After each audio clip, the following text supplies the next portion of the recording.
हिंदुस्तान के चुनाव की असलियत हिंदुस्तान में सिर्फ 3 लोग जानते हैं। उनमें एक नरेंद्र मोदी हैं, एक अमित शाह हैं और एक चुनाव आयुक्त है। चुनाव आयुक्तों को पता है कि क्या खेल हुआ है। अब आपको मैं बताऊंगा खेल क्या हुआ। जी जी जी। और ये जो चुनाव हुए हैं, जो यूपी के चुनाव है, इनकी चीरफाड़ जितनी बात हमने की है, अगर करेंगे तो पता चलेगा आज भी भारतीय जनता पार्टी वहां का चुनाव हार चुकी।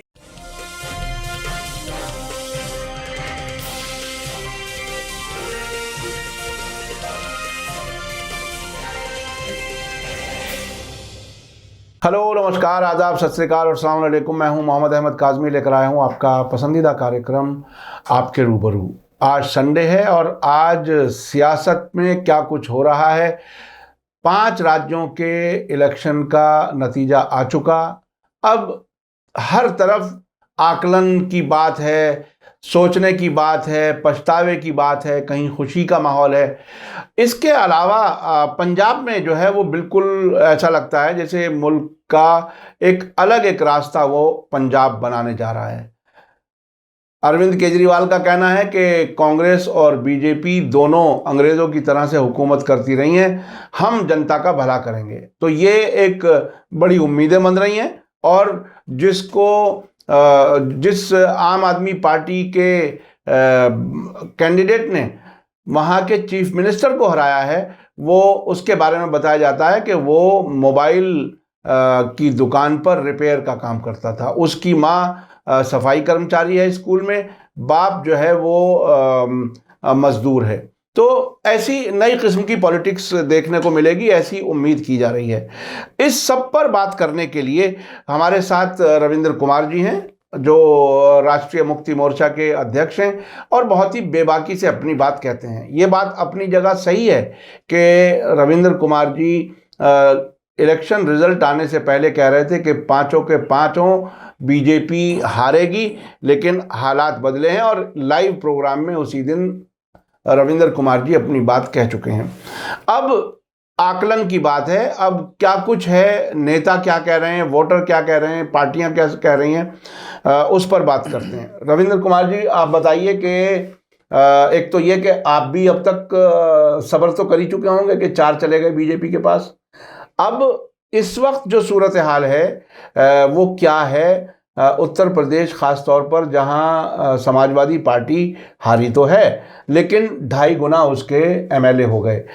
अब क्या कुछ है, किस तरफ जाएगी बीजेपी की सरकार और बीजेपी का रवैया क्या कुछ होने जा रहा है आने वाले वक्त में? देखिए, आपने जो बात कही कि 5 राज्यों के बारे में हमारा आकलन, मैं अपना आकलन कहूँगा, हाँ, हमारा नहीं, जी जी, वो गलत निकला। हाँ, और वो गलत इस रूप में निकला कि हम लोग जो है दर्शक की भूमिका में होते हैं, पर्दे के पीछे क्या हो रहा है वो अक्सर हमें पता नहीं होता। जी जी जी। अब ऐसे में मुझे एक बार याद आती है, मैं शुरू से एक कहानी हमेशा सुनाता हूँ कि हम लोग जो है उस तरह के दर्शक हैं जो मेले में बैठे हुए हैं। मेले में तमाशे चलते हैं, खेला चलता है। तो पहले फिल्म चल रही थी पर्दे पर तीसरी कसम, अब जो है चुनाव के बाद जो है अब आ गई है फिल्म चौथा खसम।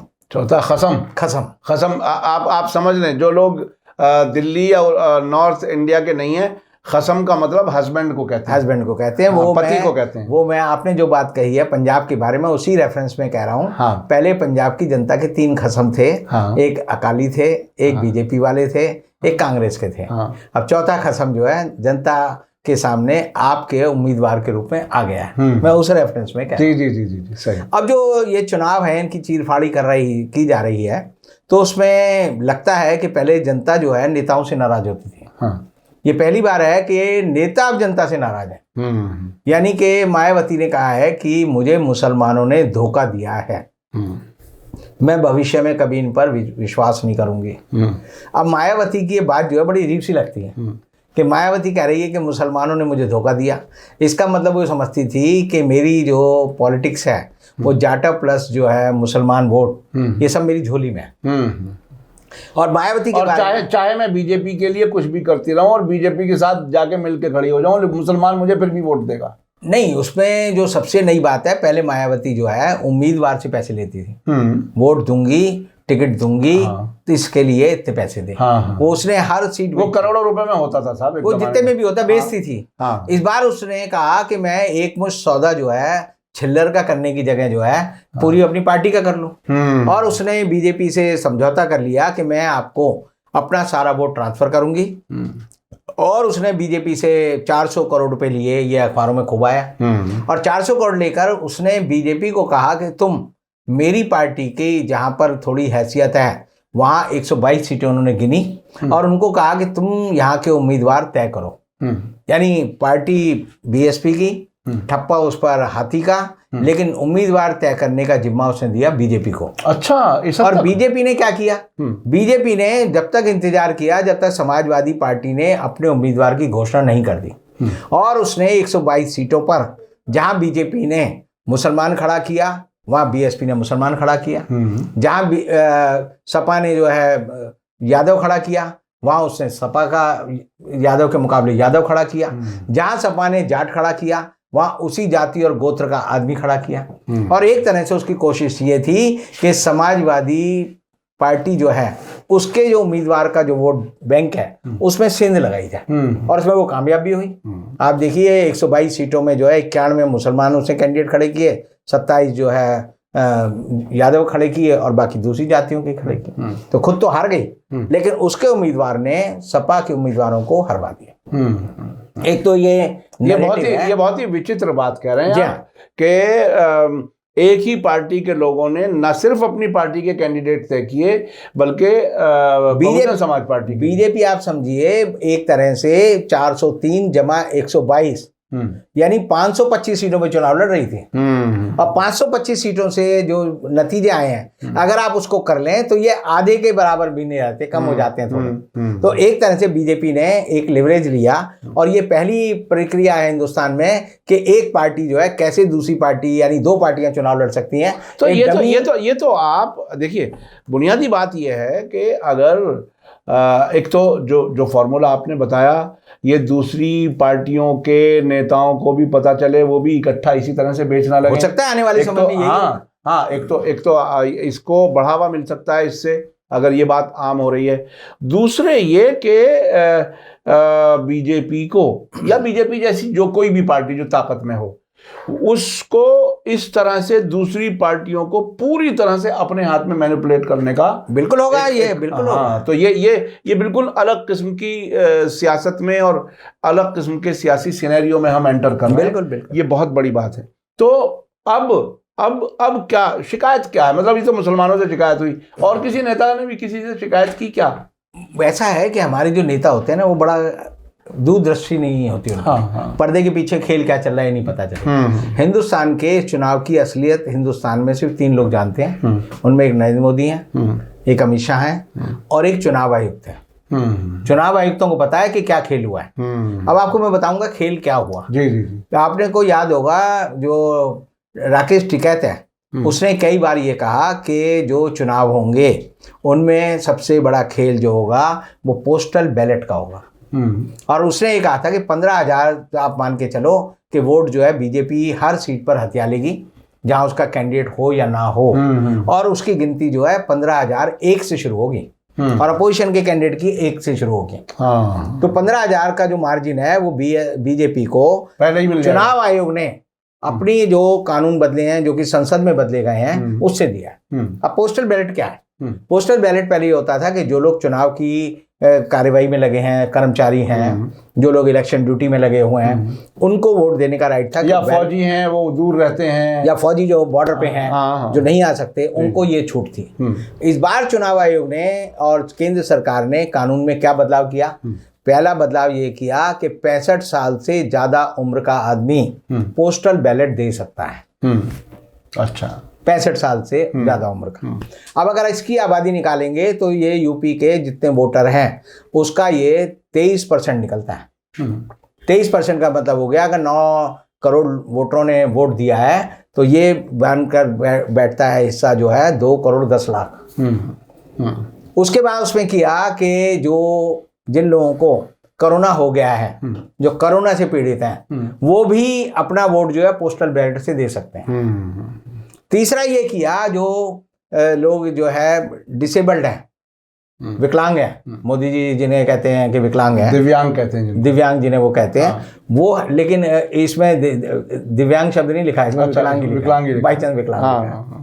तो जो विकलांग है वो जो है पोस्टल बैलेट से पेपर अपना वोट दे सकता है। और जो आर्म फोर्सेस के लोग हैं, जो लोग चुनाव में लगे हैं, वो सारे लोग भी अपना वोट जो है बैलेट से दे सकते हैं, पहली व्यवस्था थी। लेकिन उसमें जनवरी में चुनाव जो प्रक्रिया है उसमें संसद ने क्या फर्क किया, सुप्रीम कोर्ट को भी इस बारे में बताया कि हमने इसे जेंडरलेस कर दिया। यानी पहले होता था कि पति अगर लद्दाख की सीमा पर फौज में है तो वो वहां से अपना वोट देगा। अब उसको ट्रांसफरेबल वोट कर दिया है, उसको कर दिया है कि अगर उसकी बीवी गाजीपुर में रहती है तो गाजीपुर में बीवी अपने पति का वोट दे सकती है।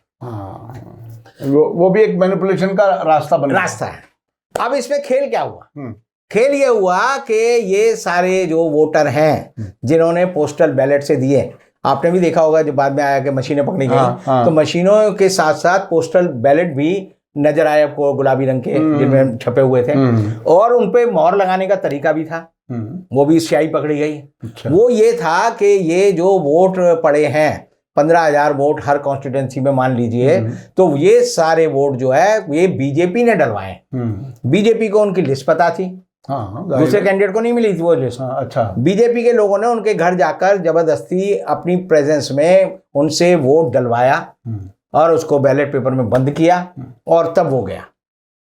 तो ये जो 15,000 वोट पर कॉन्स्टिट्यूंसी को अगर आप लगाएंगे तो जैसे मैंने कहा कि 23 तो बड़ा डिसाइसिव हो जाता है साहब। 15,000 403 से गुणा कर लो, पूरे ये वोट हो जाते हैं 60 लाख। बिल्कुल। और बीजेपी जीती कितने वोटों से, और कितने गैप से जीते हैं वो भी यही है। भाई बीजेपी को कुल मिले हैं 3 करोड़ 80 लाख वोट, और समाजवादी पार्टी को और उसकी सहयोगी पार्टियों को मिले हैं 3 करोड़ 24 लाख। तो फर्क कितना रहा? 56 लाख का। तो इस बार कहानी और एक्सपेंड हो गई। ये सिर्फ ईवीएम तक महदूद नहीं रही। ईवीएम का तो मैंने आपको पहले बताया कि ईवीएम 2 तरह से वो करती है हैक। कि एक तो होती है आप उसकी डिवाइस को हैक कर लें, वोट किसी का, वो तो सरेआम आपने देखी होंगी बहुत सारी फोटोआं कि इलेक्शन वोटिंग बूथ के अंदर आदमी जाता है और खटाखट वो जो है वोट डाल रहा है, या जैसे गांव की औरतें हैं उनकी सहायता के लिए वो जाएगा वहां और उस औरत के बटन दबाने से पहले अपना बटन दबा के आ जाएगा और कहेगा तेरा वोट हो गया। और दूसरा ये है कि वो गिनती के लिए जहाँ स्ट्रांग रूम में रखी जाएंगी, जैसे किसी स्टेडियम में रखी गई, तो अगर वो रखी गई है ब्लॉक ए में तो ब्लॉक ए की मशीन नहीं आएगी गिनती के लिए, वो ब्लॉक सी से मशीन आएगी, वो गिनी जाएगी। वहां अलग से पहले से रखी हुई है, वो पहले से रखी है, पहले से फीड है, पहले से ये तैयारी। जो इलेक्शन जो 7 चरण में कराया है, मोदी जी कहते हैं एक देश एक चरण में चुनाव होना चाहिए एक दिन में, ये 7 चरण में से कराया ताकि बेईमानी का मौका पूरी तरह पूरी तरह से आराम से सुकून से काम कर लें। और इसीलिए हम तो दिल्ली बैठे हैं, हम तो वही चीज जानते हैं जो है, लेकिन जो लोग यूपी में हैं, जो चुनाव में भाग ले रहे थे, चुनाव में वोटर थे, जिन्होंने रैलियों में भीड़ देखी, जिन्होंने लोगों का आना जाना देखा, जिन्होंने लोगों का उत्साह देखा, वो सब आज के दिन मानते हैं कि ये चुनाव नहीं है, ये रिगिंग है, इस चुनाव में हमारे वोट का गलत दुरुपयोग हुआ है और हमारे वोट को चुराया गया है, बदला गया है। और इसीलिए कोई आदमी आज भी ये मानने के लिए तैयार नहीं है कि ये चुनाव जो है सही चुनाव है। और मैं आज फिर आपको कह रहा हूं कि अगर आप 15,000 बैलेट पेपर अगर आपकी कॉन्स्टिट्यूंसी में बटे हैं तो आप देखेंगे 98% वोट जो है वो बीजेपी के कैंडिडेट को मिला है। और वो डेटा निकलने तो बहुत आसान है, आज भी कोई भी लग जाए, अब तो वो रिकॉर्ड है, इट्स पार्ट ऑफ रिकॉर्ड, वो पार्ट ऑफ रिकॉर्ड है। और जो चुनाव अधिकारियों ने नोट किया होगा कि साहब ये मशीन से इतना मिला, इससे इतना मिला, वो खुद बता देगा। वो सारी मशीन मिलानी पड़ेगी आपको, मिला के उसमें किसी को मेहनत करनी चाहिए। और कोई नहीं करता तो हमने तो सोचा है कि जो 15,000 बैलेट का जो मामला है, पोस्टल बैलेट का, 2 कॉन्स्टिट्यूंसी में हमने कोशिश अब से शुरू कर दी है कि हम उसके नतीजों को ये प्रूव कर सकें कि वहां पर 98% वोट जो है बीजेपी को कैसे मिला है। क्योंकि आपको एक बात नहीं पता, चुनाव की प्रक्रिया का एक हिस्सा ये भी है कि अगर किसी पार्टी के उम्मीदवार को 85% से ज्यादा एक मुश्त वोट मिलते हैं तो ये माना जाता है ये रिगिंग हुई है। तो ये उस कानून में वैसे भी आता है, उस कानून में सारी रिगिंग आती है। लेकिन इसके लिए समाजवादी पार्टी को, कांग्रेस को, बीएसपी को और जो दूसरे लोग हैं उन्हें एक चिट्ठी तो लिखनी पड़ेगी, मेहनत तो करनी पड़ेगी। 30 दिन का समय है, इलेक्शन पिटीशन डालने का वो डालें। मेरी अभी आरजेडी के किसी नेता से बात हो रही थी, तो मैंने कहा भाई 47 सीटों पे तुम्हारे साथ ऐसा हुआ तो तुमने इलेक्शन पिटीशन क्यों नहीं डाली? तो उसने कहा जी 5-6 लोगों ने डाली है, बाकी उन्होंने नहीं डाली। बोले जब हार गए तो हार गए, अब क्या करेंगे लड़के। तो ये जो एक प्रवृत्ति है, ये प्रवृत्ति जो है वो उसको लोगों को, नेताओं को छोड़ना पड़ेगा। और हर पार्टी का संगठन का काम यही होना चाहिए कि हर वो कॉन्स्टिट्यूंसी के हिसाब से सारे 5 साल लगकर हर चीज़ की पहचान करे, ढूंढे कि कौन लोग जो है पोस्टल बैलेट के हकदार हैं, किनको पोस्टल बैलेट देना है, उनकी सूची करेंगे तो सबसे पहली लड़ाई आपकी जो है पोस्टल बैलेट से शुरू होगी, फिर आपकी लड़ाई जो है ईवीएम तक है। अच्छा, इसमें ये जो एक दिन पहले, गिनती से एक दिन पहले तक बहुत बड़ी बड़ी शिकायतें आई थी, बनारस से आई थी और कई जगहों से, हर चुनाव में आती है। हाँ, नहीं, लेकिन क्या वो सिर्फ इलेक्शन कमीशन सिर्फ उन शिकायतों को सुन करके ओवरहियर करके आगे बढ़ जाता है चुपचाप, या उस पर कहीं कोई कार्रवाई होती है? देखिए, क्या क्या बस अब कारपेट डाल दिया गया उस पर? खत्म। इलेक्शन कमीशन तो गूंगा बहरा, वो कई लोगों ने अच्छा एक पोस्टर छापा है गांधी जी के 3 बंदरों का, कि 3 इलेक्शन कमिश्नर है, एक सुनता नहीं है, एक देखता नहीं है, एक बोलता नहीं है। तो ये गांधी जी के बंदर की तरह है कि बुरा मत देखो, बुरा मत सोचो, बुरा मत कहो, तो इसे चुप बैठे रहो और बुरा होने दो। इसका मतलब तो यही हुआ, अगर आप निष्क्रिय हैं तो जो हो रहा है वो और ज्यादा होगा। जी जी जी जी। भाई सेशन को हम क्यों याद करते हैं? हाँ, आज भी सेशन को याद इसलिए करते हैं कि एक जवां मर्द था जिसने की पूरी इलेक्शन व्यवस्था को सुधारने का ठेका लिया। अब के चुनाव आयोग का नाम नहीं जानते होंगे लोग। हाँ, नाम मैं आपको कहूँ तीनों का नाम बता दो, लोग कहेंगे इन बंदरों का नाम जान के क्या करेंगे? एक का भी नहीं बता सकता आम आदमी, बस नहीं बता सकता। इसलिए नहीं जानते क्योंकि उनकी हैसियत, उनकी औकात, उनकी हरकतें कोई ऐसी है ही नहीं कि आप उनको प्रातःस्मरणीय मानकर उनका नाम याद करें। जी जी जी जी जी जी। अच्छा, ये पंजाब में जो तब्दीली आई है वो क्या है? उसे देखिए, एक साहब ने हमारे चैनल पे एक बात कही कि जब तक बीजेपी का पूरी तरह से हर इलेक्शन जीतने का इंतजाम पूरा नहीं हो जाएगा, तब तक ये क्रेडिबिलिटी बचाने के लिए ईवीएम की या चुनाव आयोग की कहीं ना कहीं एक जगह दूसरी किसी पार्टी को जिताने का इंतजाम कर दिया जाता है। आप इसे किस तरह से देख रहे हैं? ये आम आदमी पार्टी पंजाब में, देखिए, इस पे ये मान लेना चाहिए, इस पे हम बाद में भी डिस्कस कर सकते हैं, क्योंकि आम आदमी पार्टी एक जो है स्वाभाविक राजनीतिक पार्टी नहीं है। हाँ, ये कोई पॉलिटिकल पार्टी नहीं। इसका अगर आप, इसका संविधान अवेलेबल नहीं है। हाँ, आप अगर इसका संविधान पढ़ लें तो आपको बड़ा आश्चर्य होगा, इस्लाम की इस तरह भी कोई पार्टी बन सकती है। पूरी पार्टी जो है फर्जीवाड़ा है। लेकिन उसके लिए मैंने इलेक्शन कमीशन से सारी सर्टिफाइड कॉपी जो है आरटीआई में ले रखी है। अब वो इलेक्शन कमीशन नहीं देता। अच्छा, 2 बार मैं ले चुका, अब कहते हैं हम नहीं देंगे हम। अच्छा, कुछ बताते ही नहीं किसी का, और किसी पार्टी का नहीं बताते। तो आप समझिए आज के समय में हिंदुस्तान की सारी पॉलिटिकल पार्टी फर्जी है, फर्जी है, फर्जी है। मतलब वो कानून जिस तरह से कम पार्टी को बनाने के लिए कहता उस तरह से नहीं बनाई हुई है। आप समझिए, बीजेपी कहती है हमारे 12 करोड़ सदस्य हैं। हाँ, बीजेपी में के यूपी में जो है सदस्य जो है वो तकरीबन 3.5 करोड़ है। तो इसका मतलब 3.5 करोड़ में अगर बीजेपी को 3 करोड़ 80 लाख वोट मिला है गड़बड़ करके, तो उसके 70 लाख वोटरों ने, 70 लाख सदस्यों ने उसे वोट नहीं दिया। तो या तो वो गलत है, और ये जो तादाद बताते हैं इनकी कहीं कोई एंट्री होती है? तो इलेक्शन कमीशन की ड्यूटी है ये जानना। मैंने उसको कई बार आरटीआई लगाई। आरटीआई लगा के वो क्या करते हैं कि मेरे को जवाब देते हैं, मैंने लिफाफे सील बंद रखे हुए हैं, उस लिफाफे में कुछ नहीं होता। तो 2-4 महीने खोले तो बोले जी आपको अपेक्षित जानकारी संलग्न है। और संलग्न अगर उनका वजन देखेंगे तो वही 22 ग्राम मिलेगा। सारे लिफाफों का। अच्छा, यानी उसके अंदर कुछ नहीं रखा, वो देते ही नहीं, जो चोर हैं। एक ऐसा इलेक्शन कमीशन है जिसकी अगर आप आरटीआई सेल में जाना चाहें, इलेक्शन कमीशन के ऑफिस में, तो आपको जाने नहीं दिया जाएगा। वो वहीं बैठा लेगा, कहेगा जी फोन कर लो। अरे भाई फोन कर लो, वो उठाएगा नहीं। उठा के उससे बात करो, कहेगा जी बताएंगे आपको। यानी इलेक्शन कमीशन आरटीआई एक्ट की हत्या करने का सबसे बड़ा कत्लगाह है।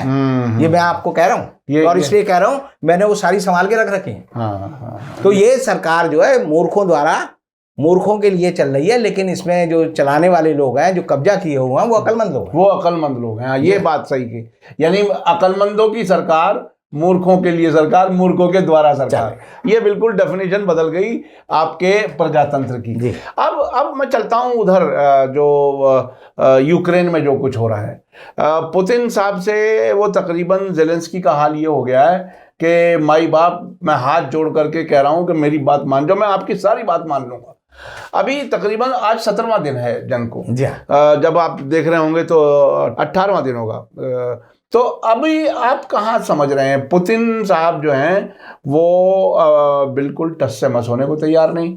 कीव पर, राजधानी पर जो है वो कब्जा होने की तैयारी है और तकरीबन 20 लाख लोग बाहर निकल चुके हैं। एक खबर में बड़ा ट्विस्ट, बड़ा दिलचस्प यह है कि जो यहूदी हैं उनको रिसीव करने के लिए इजरायलियों ने अपने काउंटर खोल दिए हैं हर जगह बॉर्डर पर और उन्हें वो सीधे इजराइल भेज रहे हैं ताकि वो अपना पॉपुलेशन बैलेंस बढ़ा लें फिलिस्तीनियों के मुकाबले। तो कई चीजें हो रही हैं, मैं आपको खबरें, हर आदमी अपना फायदा उठा रहा है, अपना फायदा उठा रहा है। आप इस जंग को अब किस जगह देख रहे हैं? देखिए, पुतिन के साथ एक ही गड़बड़ हुई कि पुतिन को ये भ्रम था कि मैं जो है 12 या 24 घंटे में पूरे यूक्रेन पे कब्जा कर लूंगा। लेकिन अब वो जो है यूक्रेन उसके गले में ऐसे हो गया जैसे सांप के मुंह में छुछुंदर, ना वो उगल सकता ना निकल सकता।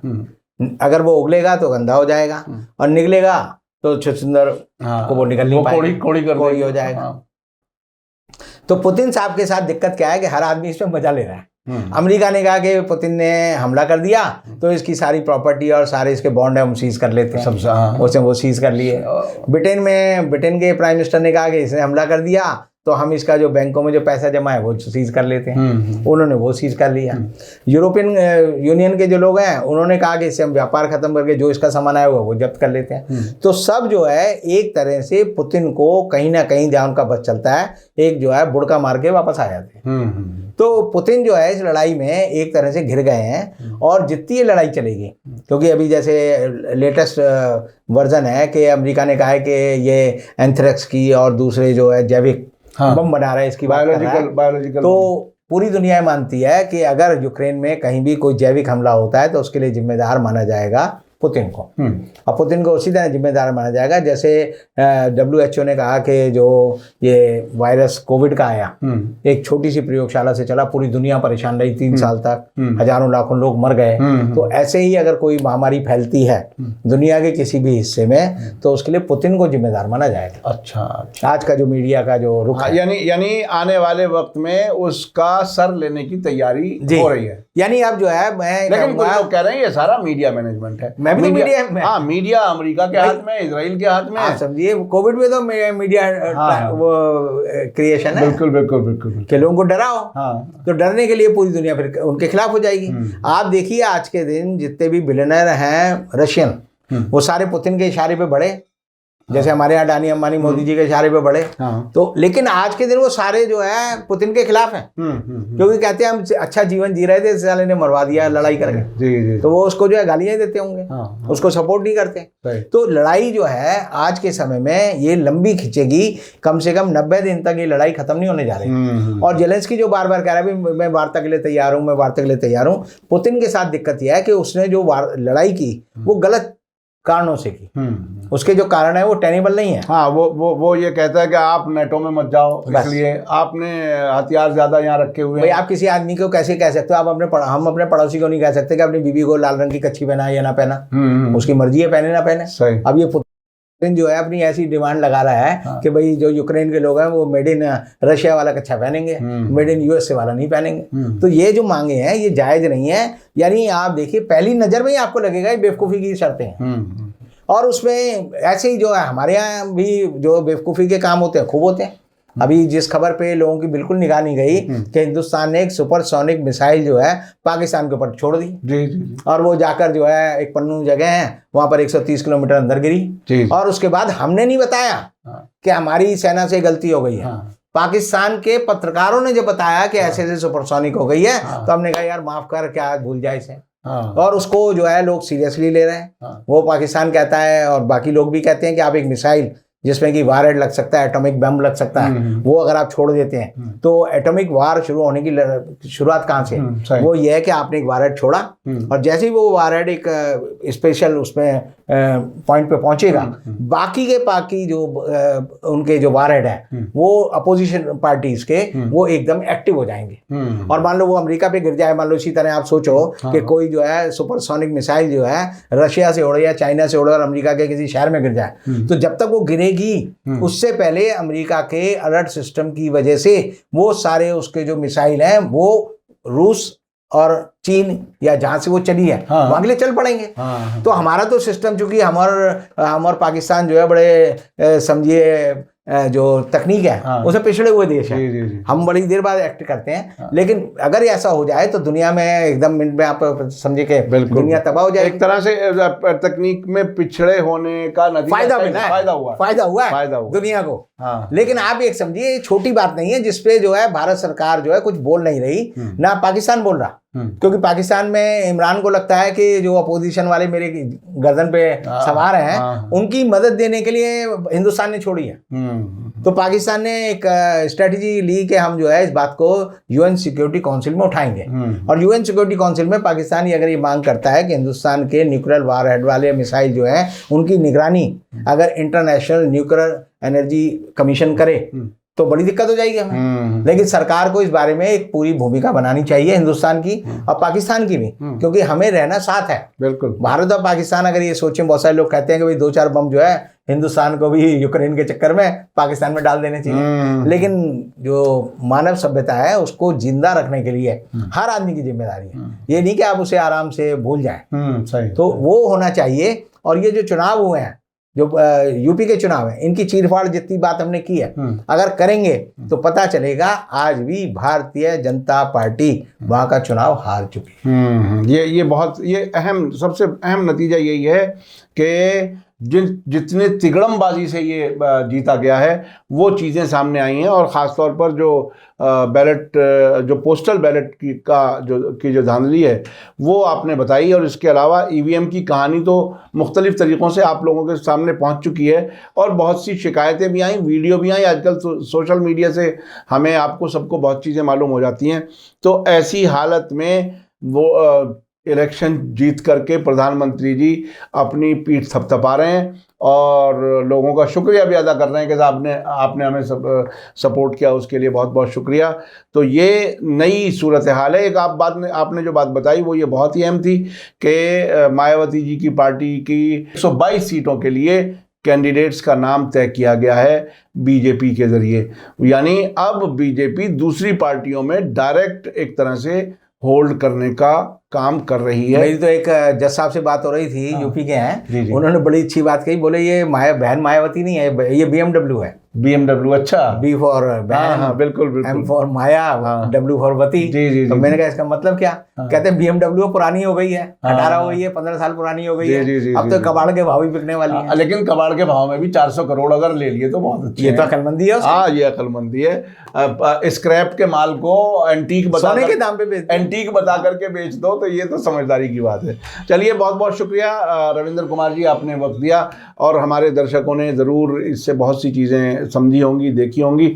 मुझे लगता है कि रविंद्र कुमार जी जिस तरह से बेबाक अंदाज में बहुत से उन पहलुओं को भी टच करते हैं जो आमतौर पर मीडिया में नज़र नहीं आते, ये बिल्कुल उनका अपना ही तरीक़ा है।